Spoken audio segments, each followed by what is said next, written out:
오늘 산이 높으면 골도 깊다라는 제목으로 말씀을 나누겠습니다. 요즘은 코로나 때문에 해외여행이 많이 주춤해졌고요. 그 때문인지 국내에 좋은 곳들을 많이 사람들이 찾아서 다닌다고 합니다. 우리나라에도 작게 크게 많은 명산들이 있습니다. 이런 산의 특징을 보면 아주 아름다운 산일수록 그 골짜기가 굉장히 깊다라고도 하죠. 우리 눈에는 외형적인 모습만을 보고 감탄하지만 정말 산을 좋아하는 사람은요, 그 산이 숨겨놓은 비경, 다시 말해서 그 산 깊은 곳에 있는 그 골짜기들을 바라보면서 많이 감탄을 한다고도 합니다. 우리는 간혹 우리 인생을 산에 견주어 말하기도 하죠. 인생의 성공은 정상에 오르는 것처럼 우리가 그 정상에 올랐을 때 인생에 성공했다라고 말을 합니다. 높이 올라간 사람, 높은 지위에 있는 사람, 높다는 것을 인생의 자신의 자랑거리로 생각하고 그것이 나의 위치라고 믿기 때문에 우리는 늘 높은 곳을 오르려고 하는 그런 마음을 가지고 살아갑니다. 그래서인지 할 수만 있으면 우리 모두가 높아지려고 하는 그 마음을 늘 마음 가운데 가지고 살아가는 것 같습니다. 아마 인간의 기본적인 마음이 아닐까 생각합니다. 그러나 깊이 생각해야 하는 것은 산의 오랜 세월을 통해 그 장엄함이 나타난 것처럼 우리 인생 속에서도요, 그냥 대단한 사람, 높은 사람, 위대한 사람이 세워지지 않는다는 것이죠. 그들은 인생의 굴곡들을 견디고 여러 가지 많은 세상의 그 풍파들을 견뎌내며 그 자신의 자리를 지켜왔기 때문에 지금 그 자리에서 산처럼 우뚝 세워진 그와 같은 모습으로 우리 가운데 나타나게 된 것입니다. 성경에 등장하는 인물 가운데에도 이와 같은 모습으로 살아왔던 사람들을 보게 되죠. 오늘 본문에 읽었던 다윗 같은 사람, 또 구약의 아브라함 같은 사람, 또 신약의 베드로 같은 사람들도 보면 처음부터 그들이 위대한 산처럼 그 자리에 서 있었던 것은 아니다라는 것입니다. 아름다운 산이 만들어지기까지 수많은 세월의 시간을 통해서 그 비바람을 견디고 모진 자연의 여러 가지 많은 상황들을 견디며 그 자리를 지켜왔기에 그 산이 아름다워졌던 것처럼 수많은 인생의 그 선진들 속에서 그들이 아름다운 모습으로 오늘 우리 가운데 믿음의 위인으로 세워진 것도 결국은 그들이 인내하고 참고 견디며 그 세월을 살아왔기 때문에 가능하다는 것입니다. 인생도 마찬가지입니다. 우리가 흔히 말하는 높은 자리에 오르기 위해서는 수많은 시간들을 견뎌야 하고 또 우리 가운데 다가오는 수많은 인생의 깊은 골짜기들을 견디고 열심으로 살아가야지만 어느 순간 우리가 그 자리에 올라 있음을 보게 되는 것입니다. 믿음의 조상이라 불리는 아브라함에 대한 이야기를 좀 나눠보겠습니다. 아브라함은요, 우리에게는 믿음의 조상으로 그렇게 알려져 있습니다. 그 아들 이삭을 하나님께 드림으로 말미암아 믿음의 조상의 반열에 오르게 되었고 그 아브라함의 씨를 통하여 지금까지 우리가 그 믿음을 지켜올 수 있게 된 것입니다. 자, 그런데 이와 같은 아브라함에게도 치부가 있었죠. 그 인생의 아픈 그 믿음의 가정 속에 있었던 골짜기가 있었다는 것입니다. 그것이 무엇입니까? 아브라함이 되기까지 그에게는요, 몇 가지 큰 사건이 있었는데 그 가운데 하나가 바로 자신의 아내를 팔아버리는 사건이죠. 아브라함은요, 오늘날의 죄명으로 말하면 인신매매범입니다. 아무리 가난하다고 해도 아무리 자신의 목숨이 위협을 당한다고 해도 아내를 애굽 왕에게 그리고 그랄 왕에게 팔아 넘기는 그와 같은 행위는 인간으로서는 할 수 없는 잘못된 행위죠.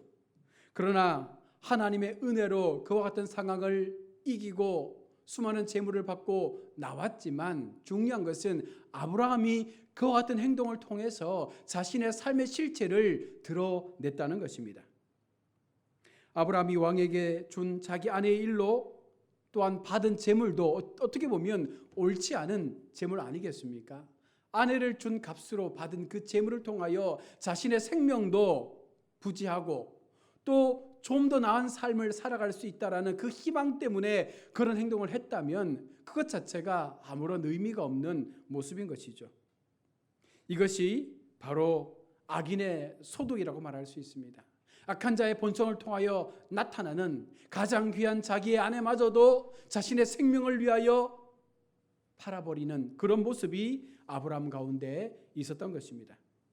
아브라함이 그런 재물을 많이 받으면 받을수록 그의 부가 올라갑니까? 그의 인격이 올라가겠습니까? 그의 삶이 더 나아지는 삶으로 변화되겠습니까? 아니죠. 오히려 자신의 얼굴이 뜨거워지고 수치스럽지 않겠습니까? 수많은 종들 앞에서, 가족들 앞에서, 특별히 조카 롯 앞에서 그의 그와 같은 행동들은요, 어찌 보면 굉장히 수치스러운 행동이 될 것입니다.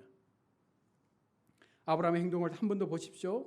처음에 바로 왕에게 자기 아내를 내어준 일은 낯선 그 애굽 땅에서 무언가 위협을 받으니까 두려움 때문에 그럴 수 있다라고 생각할 수 있습니다. 그래서 한 번은 그런 실수를 할 수 있다라고 우리가 봐도 두 번에 걸쳐서 반복된 실수를 한다는 것은 그 마음 자체가 너무나 악하다는 것을 보여주는 것이죠. 몇 년이 지난 후에 아비멜렉 왕에게 똑같은 방법으로 또 자기 아내를 팔아 넘기는 그와 같은 모습을 아브라함은 보여주고 있는 것입니다. 바로 이것이 인간의 마음속에 있는 죄성에 대한 부분들을 분명하게 우리 가운데 경고하고 있는 것이죠. 한 번은 실수라고 하지만 그것이 두 번이 되고 세 번이 되어지는 것은 결국은 그 마음 자체가 그런 죄의 마음을 가지고 살아가고 있음을 우리 가운데 반증해 주고 있는 말씀인 것입니다. 또 한 사람, 오늘 본문에 등장하는 다윗에 대한 이야기입니다. 다윗도 우리가 아는 바와 같이 하나님께서 너무나도 좋아했던 사람이죠. 하나님의 마음에 합한 사람. 그 모든 형제들 가운데 가장 쓸모없고 가장 어리고 가장 연약했던 그 다윗을 하나님께서는 택하셔서 사무엘을 통하여 기름 부으시고 하나님께서 사용하실 왕으로 세워가실 제목으로 그렇게 훈련해 가셨습니다. 그런 다윗도요, 그의 인생의 골짜기 속에 차마 인간으로 행할 수 없는 악한 삶의 모습을 보여준 것입니다. 다윗의 치부가 무엇입니까? 다윗은 충성스러운 자기 부하의 아내를 취하고 그 아내를 간음했습니다. 오늘날의 제목은 간음죄죠. 또한 요압을 시켜 적군의 손에 우리아를 죽게 하는 청부살인의 죄를 가지고 있습니다. 다윗이 정말 나쁘다라고 생각하는 것은 우리아를 죽일 때에 우리아를 죽이라는 그 편지를 우리아의 손에 쥐어 주어서 그것을 요압에게 건네주라고 말했습니다. 요압은 우리아의 손을 통해서 받은 그 편지를 보고 우리아를 적진 한가운데로 보내어서 아말렉 사람들에게 죽임을 당하는 자리로 가게 된 것입니다. 여러분, 얼마나 다윗의 그 마음의 죄성이 악합니까? 우리아를 죽이는데 그 죽이는 편지를 그 당사자의 손에 쥐어서 군대 장관에게 올려 보낸 것입니다. 그런 다윗의 모습 속에서 여러분, 우리는 무엇을 느낍니까? 그런 다윗도 그와 같은 인생 속에 수많은 수치의 그 시간들을 보내어 왔다는 것입니다. 그리고 또 한 사람, 베드로에 대한 이야기입니다. 베드로는 12명의 사도 가운데에서 수사도로서 하나님 앞에 굉장히 인정을 받았던 그런 사람입니다. 예수님의 사랑을 누구보다 많이 받았던 사람입니다. 그런 베드로가 예수님을 배신할 때에 얼마나 인간적으로 악랄하게 배반했는지 모릅니다. 생명의 주 예수님을 부인하는 일에 그것으로 그냥 멈추었으면 좋았을 텐데, 나는 예수님을 모른다라고 그냥 그렇게 끝내고 그 자리를 떠났으면 좋았을 텐데, 베드로가 어떻게 행동합니까? 예수님을 부인하는데 저주하면서 부인하는 거예요. 그리고 맹세까지 합니다. 여러분, 베드로가 누구에게 맹세했겠어요? 맹세하며 저주하며 예수님을 부인했던 그 베드로의 모습을 보면서 참 인간의 악함은 끝이 없다라는 것들을 우리가 다시 한번 우리 마음으로 되새기는 것이죠. 여러분 한번 생각해 보십시오.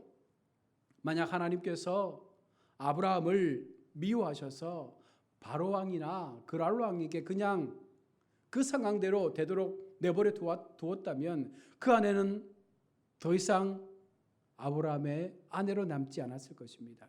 그리고 성경에 기록되어진 믿음의 조상 아브라함의 이야기는 훨씬 더 다른 각도로 쓰여졌겠죠. 참으로 악한 인간의 삶을 살았던 아브라함, 자기 아내를 팔아먹고 자신의 삶을 부유하게 살았던 굉장히 인간적인 면에서 볼 때에 악한 사람으로 성경은 기록을 했을 것입니다. 평생을 그렇게 살다가 늙어 죽어 버린 아무런 쓸모없는 그런 사람으로 성경에 기록되었다면 우리는 그 성경을 읽을 때마다 아브라함을 욕했을 것입니다. 다윗과 베드로도 마찬가지 아니겠습니까? 이들의 행위로는 이미 죽어버린 사람들입니다. 다 끝났습니다. 어떤 희망도 그들 마음 가운데 아무런 희망도 없이 소망도 없이 살아갈 인생으로 끝나게 되어진다는 것이죠. 하나님께서는 그와 같은 아브라함과 다윗과 베드로를 사랑하셔서 그 인생 가운데 찾아가시고 그들이 엄청난 인간의 죄의 삶을 가지고 살아왔지만 그와 같은 그들조차도 하나님은 사랑하셔서 그들을 용서하시고 그 마음 가운데 그 죄 속에 있었던 그 자신들의 모습을 보게 하셔서 하나님 앞에 회개할 수 있는 자리로 나아갈 수 있는 마음을 하나님은 허락하여 주셨다는 것입니다. 세상의 관점에서 볼 때 도무지 용서받을 수 없는 일 아닙니까? 그런 악행을 저질렀음에도 불구하고 하나님은 그들을 사랑하셨고 회개할 수 있는 기회를 주셨다는 것입니다. 그리고 그들을 새로운 인생의 길로 살아갈 수 있도록 하셨기 때문에 그들이 이제 성경 속에 위대한 산처럼 세워진 아름다운 하나님의 사람들로 우리 가운데 기억되고 남아있게 된 것이죠.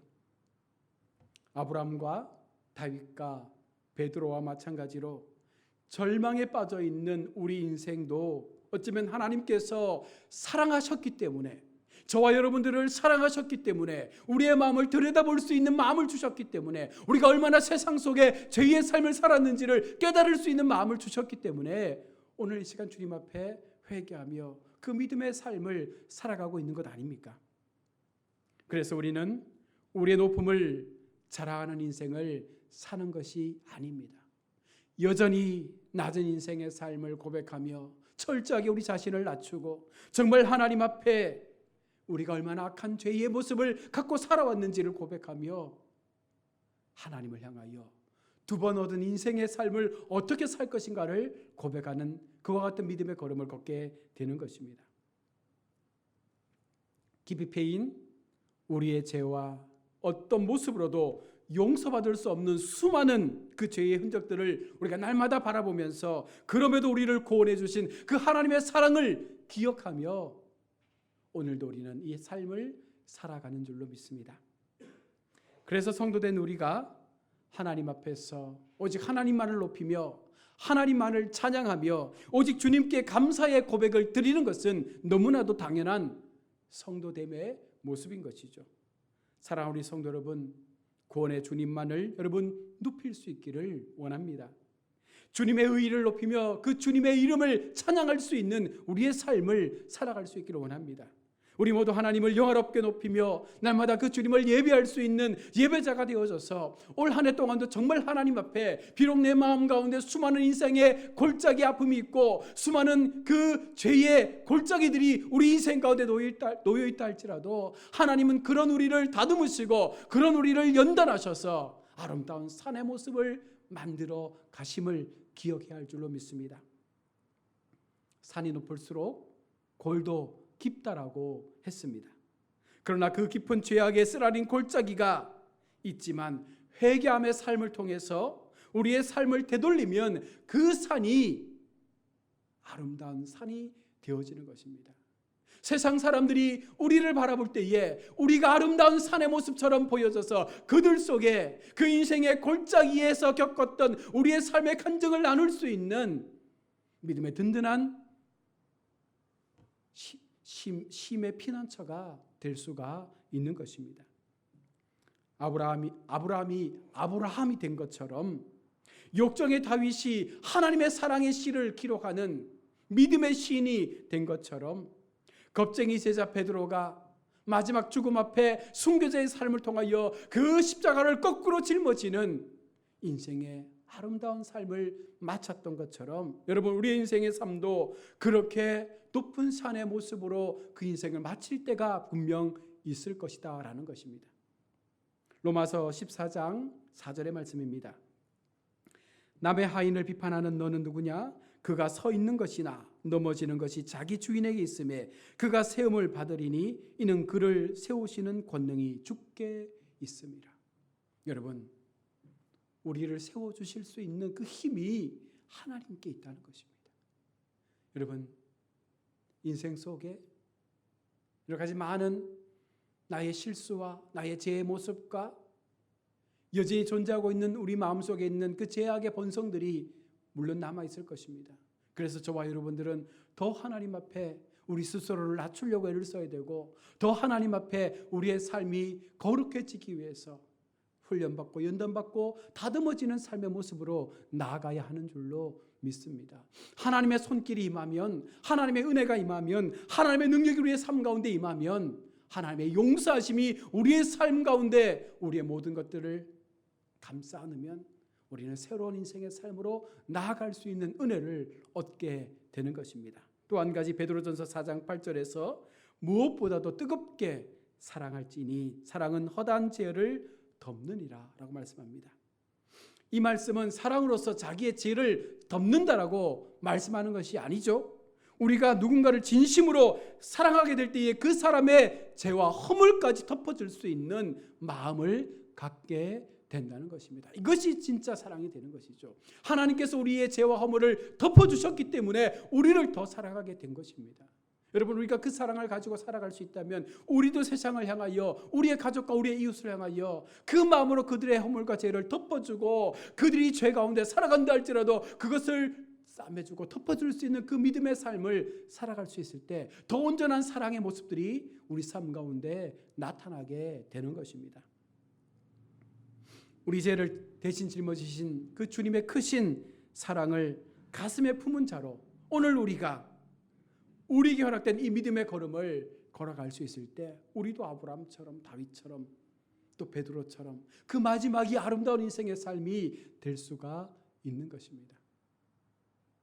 주님이 원하시는 것은 과거에 너희가 어떻게 살았느냐, 너희가 어떤 죄의 모습을 가지고 살았느냐, 그것을 말씀하는 것이 아닙니다. 오늘 이 시간 너희가 하나님을 만났을 때에, 하나님의 음성을 들었을 때에, 하나님의 말씀이 너희의 마음 가운데 깊이 박혔을 때에 내가 지금까지 살아왔던 나의 인생의 삶을 우리가 얼마나 정확하게 판단하고 그것이 죄의 삶이라면 얼마나 철저하게 회개하며 하나님 앞에 그 삶을 고백하느냐에 하나님은 그 마음을 받으시는 줄로 믿습니다. 그래서 우리가 회개하는 삶으로 돌아와 하나님 앞에 바른 믿음의 삶으로 나아가고자 했을 때 하나님은 그런 사람을 더 귀하게 여기시고 더 아름답게 세우셔서 그들의 삶을 높이시고 하나님의 믿음의 사람으로, 정말 능력 있는 사람으로, 세상에 감당할 수 없는 사람으로 그렇게 세워가시는 줄로 믿습니다. 인생의 골짜기가 깊고 우리 인생 가운데 여러 가지 많은 환난과 어려움들이 우리 삶 가운데 놓임으로 그것을 피하기 위하여 우리가 많은 죄의 시간들을 살아왔다 할지라도 오늘 이 시간 주님 앞에 그 마음을 고백하며 우리의 삶의 죄악된 모습들을 고백하며 다시 한번 하나님 앞에 그 의로운 손길 앞에 세워져서 이 한 해 동안 정말 주님의 영광이한 삶을 살아낼 수 있는 우리 모두가 될 수 있기를 주의 이름으로 축원합니다. 하나님은 우리가 아름다운 산으로 남기를 원하실 거예요. 비록 그 산 깊은 곳에 수많은 아픔과 피어진 상처가 보인다 할지라도 그와 같은 과정들을 통해서 연단되어지고 훈련되어져서 이제는 정말 세상 사람들 앞에 귀한 믿음의 산이 되어진다면 여러분 그것을 통하여 우리는 하나님을 더 귀하게 증거하는 아름다운 모습을 갖게 되는 줄로 믿습니다. 그 마음으로 올 한 해 동안 정말 하나님이 주시는 귀한 믿음의 역사를 함께 세워가시는 우리 모두가 될 수 있기를 주의 이름으로 축원합니다. 아멘. 우리 함께